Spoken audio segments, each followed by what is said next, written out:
I think about what Christmas is going to look like this year with the loss of my mom and with this COVID thing still so present. I wonder what it will look like. Because I certainly remember what it did look like. I mean, as a kid growing up, there were three things that were so important during Christmas. And those three things that I'll never forget were toys, trees, and that annual trip to the lap of Santa. Toys. All of the toys that we had growing up were these incredibly crafted wooden toys. Because my father was not only a gifted bricklaying welder, a union mason, but he was also a gifted craftsman when it came to wood. He was a great carpenter. So we got these wooden toys. We got a wooden train set. We got a wooden bowling set. We got wooden guns. And when you're 7 years old and you get a wooden gun from Santa, this is what you're thinking. What a piece of crap. Because this isn't really what you wanted. You wanted what Bobby Wazalewski got, or what Jimmy Jeszek got, or what Jimmy Seklinski got. They got a plastic gun. A big plastic Bazooka Joe gun that fired plastic torpedoes, and it only fired them this far. But what does this fire? Nothing. And when you'd ask my dad, how come Santa always brings us all of this wooden stuff? My dad would say, because Santa knows that I'm a carpenter. Who told him? My sister's got this incredibly crafted wooden dollhouse, a 2-story dollhouse where the bedrooms were on the second floor. We were raised in the first floor flat of a duplex. 3 bedrooms, a living room, a dining room, and a kitchen, 6 kids and a mom and dad. This dollhouse had bedrooms upstairs. We thought Santa made a mistake, and he meant to deliver this to a girl who lived closer to the lake. We knew it was ours, though, because in the dollhouse, there was carpeting in the living room and linoleum in the kitchen. And it was the same carpeting and linoleum that we had in our house. Who told Santa? And all of these wooden toys were found wrapped underneath the tree on Christmas morning. Okay, this is a tiny little fake tree right here. That's what that is. Like, we never had a fake tree growing up, ever. We always had a white pine tree because the white pine was the McGivern tradition, the white pine. It's the only kind we had growing up. And then when I grew up and I had to shop for my own tree, I came to learn that the white pine was the cheapest tree you could buy. My dad would go shopping for that on a Friday after work with 5 of his bricklaying buddies. 6 bricklayers going Christmas tree shopping on a Friday after work. Think about it. Certainly not before they stopped at the Uptowner, that bar on the corner of Humboldt and Center, where they would each buy a round of Pabst Blue Ribbon beers. And 6 beers later, they would get into their cars and drive. Oh, those were the good old days. They would drive to the corner of like 18th and Center, where there was a place called the Odd Lot Tree Lot, where you could buy a $3, a $4, or a $5 tree. And it was an odd lot tree lot, meaning that there was something wrong with all of the trees. The $3 tree stood like this. The $4 was a little better, and the $5 was almost perfect. So my father always splurged and bought the $4 tree. He would tie that tree on the top of his Rambler station wagon with twine and head back to the east side. 6 beers later, you go, Dad. Where my mother had been waiting, looking out that huge plate glass window there on Bartlett Avenue, looking out onto Bartlett Avenue, waiting for my father to show up. At 5:30, she was hopeful. At 10 to 7, she was pissed.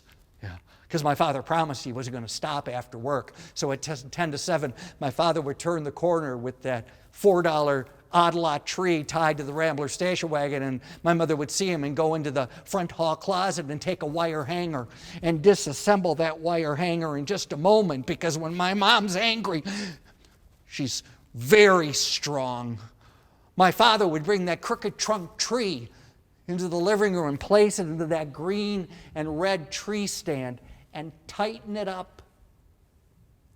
And that crooked tree would be standing like this, and my mother, she would take that wire hanger and place one end on the trunk of that crooked tree, and on the other end, she would place it on the lock on the middle window. My mother could make that crooked tree stand straight. Her boiled food was crap, but could she make a tree stand straight? Then all day on Saturday, we would decorate it. The same red lights and those same ornaments that I remember so clearly, that I remember so fondly growing up. There were a couple of very odd trees in our neighborhood. Mrs. Paulini, who lived 3 doors down in the first floor flat of that duplex, she had a silver aluminum tree. Remember those? Oh, we thought it was unbelievable. She only had blue ornaments on that tree and then no lights. Why? Ask anybody who had a silver aluminum tree what kind of lights they had, and this is what they'll say. And what that means is the light disc. They had a light disc on the floor that changed not only the tree, but the entire living room colors. So my father would let us out of the house. We would put on our big coats and our hats and our gloves, and we would walk down 3 houses and watch Mrs. Paulini's living room turn colors. It was like, oh, look, blue, green, red. Is that puke orange? What is that? The other really weird tree in our neighborhood was the Hogan tree, because they had their tree flocked. Flocked. If you don't know what flocking is, what's it like to be under 40? That's what I want to know. Because everyone who remembers flocked trees is just a little bit older. And Hogan's had their tree flocked baby blue, which I never understood. Most people have their tree flocked white, because what you want, and just so you know, if you don't know what flocking is, back in when I was a kid, they used to spray asbestos. I swear to the Lord, it's asbestos. It's got to be cancer-causing crap. You know it was. And they would spray it onto a tree, mostly white, so that when you walked into somebody's house who had a flocked tree, this is what they hoped. Did it snow in here? That's what it looked like. I am telling you, do you remember the lights growing up if you're my age? I'm in my 60s, and we had lights that we would put on our Christmas tree that if you held them, you would have blisters on your fingers because they were so hot, and those were the indoor lights. And the Hogans, who had a baby blue flock tree, what they would do, they would put the outdoor lights onto their tree. You didn't even have to touch the outdoor lights to get burnt. They had them on their baby blue flocked with cancer-causing crap, these huge hot lights, and then the Hogan family would all sit around the living room and smoke. The fact that they survived every Christmas is the true Christmas miracle. And I asked my mom as a kid, how come the Hogans, they have a flocked tree? Why is their tree baby blue? Shh, John, don't ask those questions. But why? I just want, shh, John, no, that's just, no, but why is the Hogan's tree blue? And my mom said, because they're from West Dallas. I didn't know if that was good or bad. I didn't even know what that meant. I didn't. But I remember moving away and coming back as an adult and meeting somebody from West Dallas, and I said, did you have a baby blue flock tree? They looked at me like I was an idiot, but that's what I grew up believing. Trees. Every year, right before Christmas, my parents would make us put on our church clothes, which were good slacks, and an Oxford shirt and a clip-on tie and a little sport coat, and they would put us in back of the Rambler station wagon and go north on Oakland Avenue. When they got to Capitol Drive, they would go west until they got to the corner of Fond du Lac Avenue and Capitol Drive, because there in the 1960s was a place called Capitol Court Mall. And during Christmas on the south end of Capitol Court Mall, there was a place called the Cookie House. The Cookie House, and that's where Santa lived. I couldn't believe that Santa lived in a cookie house in Milwaukee. We would get into this line, and you would end up on Santa's lap, and Santa would say, "Ho, ho, ho, John." Who told him? Now, John, what would you like for Christmas? Honestly, I'd like anything that's not wood. You would get off his lap and go into another little maze, a maze that took you to the cookie kitchen, where there were elves. Oh, I loved the elves. And the elves were there making gingerbread cookies. Gingerbread cookies, and they would hand you a whole gingerbread cookie. Not a broken one, a whole one. And I was not used to whole cookies as a kid, because my dad used to shop for $2 bags at Johnston Cookie Company on National Avenue. Windmill cookies that were broken and chocolate fudge cookies that were broken. I didn't know what a real cookie, full cookie looked like till I went to the cookie house. And it was gingerbread, and it wasn't too hot and it wasn't too cold. It was just perfect temperature, warm. And it wasn't too hard, it wasn't too soft. It was perfect. This is the best cookie I've ever had in my whole life. Thank you, Santa. And I love you, elves. The Cookie House. Capitol Court Mall. Milwaukee, Wisconsin. Our memories. For years, what we would do, and we're going to have to see what it will look like this year since my mom's passing. But every Christmas Day, we would all gather at my mom's house, whether it be on Bartlett Avenue or in Grafton, Wisconsin, or her independent living at the Catholic home. My 5 brothers and sisters and their husbands and their wives and my nieces and nephews. We would go to my mom's at 10 o'clock in the morning, and the moment you walked into my mom's house, my mom would say, "Okay, you're going to go find the new Santa?" Because my mom has 68 ceramic Santas. She would get a new Santa every year from the Bradford Exchange. If you don't know what the Bradford Exchange is, you need to thank the Lord. If you do know what it is, I don't know how to get you out of the contract. Every year, a new Santa. She has Santas from all over. She has the Arctic Santa, who is in all white, sitting next to a polar bear who seems friendly. She has the Island Santa, who is sitting in a lawn chair with a margarita in his hand and his shirt wide open, which I find disturbing. She has what she calls her bar stool Santa, who is Santa sitting on a bar stool with an up martini glass. That's not what's disturbing about that Santa. What's disturbing about that Santa is that he's sitting with somebody who I said, "Mom, who is Santa sitting at the bar with?" And she said, "That's his elf." I don't think so. Because this elf is all sort of pumped up and looking like he's a personal trainer. And Santa's sitting there with a glass, an up martini glass, looking at him like this. So I said to my mom, "Is that gay Santa?" And she said, "No." I said, "Well, it's at least the Who's Your Daddy Santa, Mom." And she said, "Just stop, okay?" The one year I remember I showed up and we found her new Santa.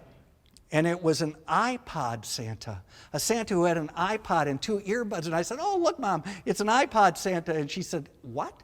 I said, "That's an iPod and those are earbuds." And my mom said, "Oh, God, I thought he was deaf." That's what she said. So we'd have to go find that new Santa. I remember looking around one year, and I said to my mom, "Hey, Mom, where's Barstool Santa?" And she said, "Who?" I said, "Barstool Santa." She said, "Oh, I know." She said, "Come on, I'll show you."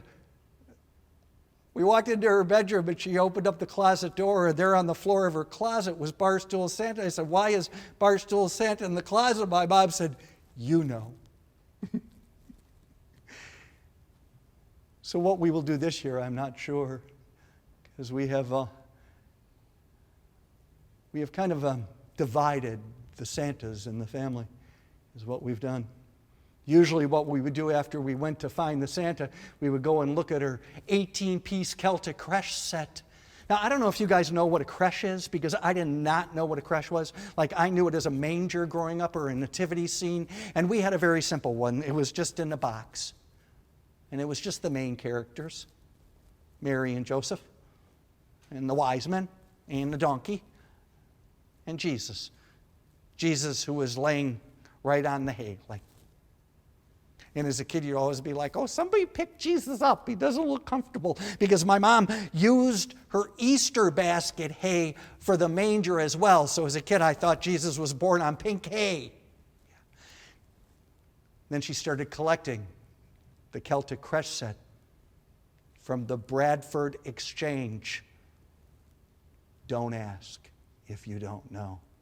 And I remember the year that she said, "Did you see the new piece?" And I said, "Yeah." And she says, I got a shepherd.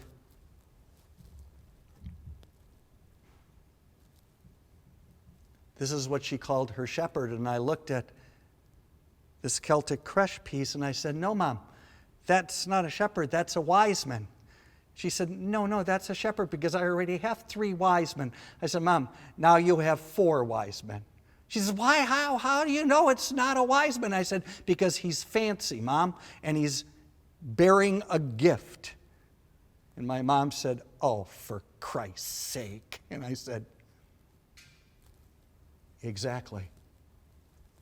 After you looked at her Celtic creche, it was time to go look at her Christmas tree, because for years she didn't have a live tree, and she didn't have a fake tree. She had a dead tree. A big stick tree with stick branches that she kept in her storage unit that was in a pail of dried up mud.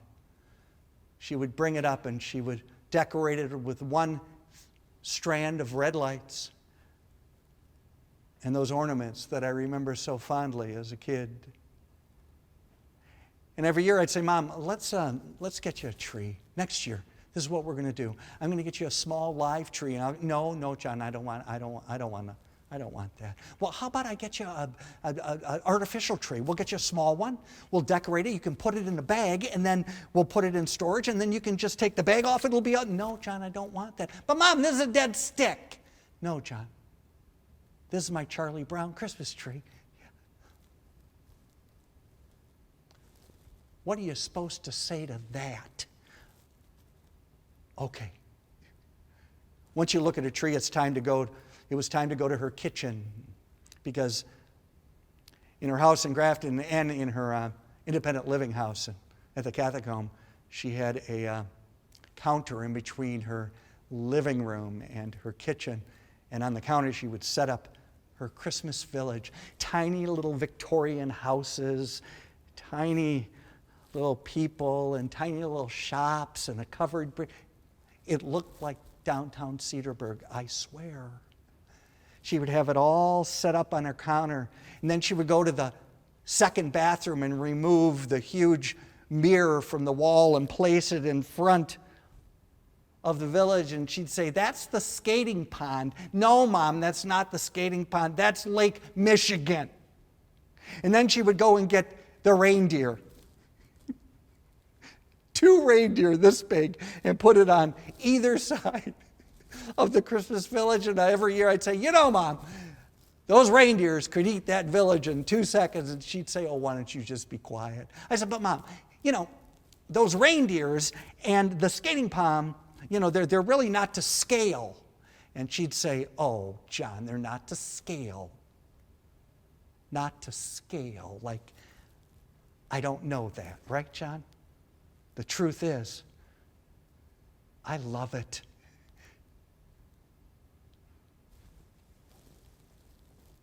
Oh. And you know what, Mom?